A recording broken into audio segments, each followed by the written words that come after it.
D'abord, je m'appelle Mathias Depardon, je suis photographe. J'ai donc travaillé de nombreuses années en Turquie où j'ai vécu pendant 6 ans. Et donc, je vais vous présenter aujourd'hui Transanatolia, qui a été édité chez les éditions André Frères.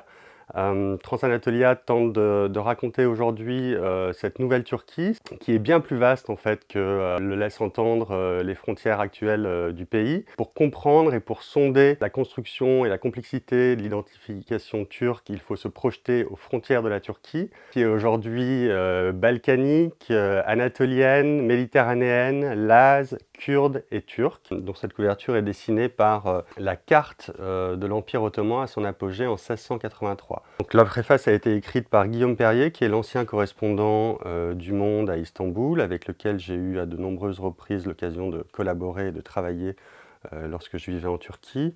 Une première image qui est donc le quartier de Başakşehir, qui est donc à Istanbul. Alors le graphiste, c'était Joao Lineu, qui est un des fondateurs de cette maison d'édition qui s'appelle Void, qui est basé à Athènes. Donc Erdogan se voit aujourd'hui comme le calife d'un monde turco-islamique, dont les contours, les frontières du cœur, comme il aime les évoquer, sont bien plus larges, encore une fois, que les territoires de l'Empire ottoman.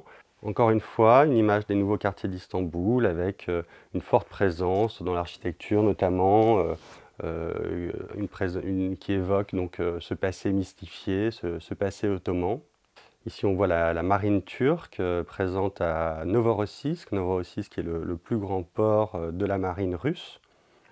Alors, de cette frontière du nord, on passe à la frontière du sud et du sud-est, où là, on voit des jeunes filles chez elles dans le village d'Hasankeyf, qui est donc un village qui borde le Tigre, et un village qui aujourd'hui a été, depuis le début de l'année, englouti par le barrage d'Ilissu. Des jeunes bergers sur les flancs du Tigre.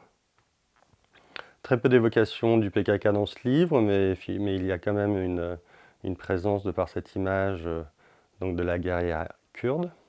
Le barrage d'Atatürk, qui est à ce jour un des plus grands barrages au monde et qui est le plus grand barrage turc.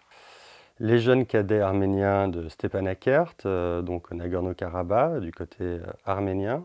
Ce livre explore donc les frontières du Nord, notamment avec la mer Noire qui est ce trait d'union entre la Russie et la Turquie d'aujourd'hui. Il y a donc beaucoup de liens qui sont donc économiques et géopolitiques. Et donc, de par toutes ces différentes frontières, qu'elles soient physiques, idéologiques ou culturelles, le livre va tenter de vous amener dans une balade, dans une errance finalement, qui va tenter d'explorer toutes ces régions.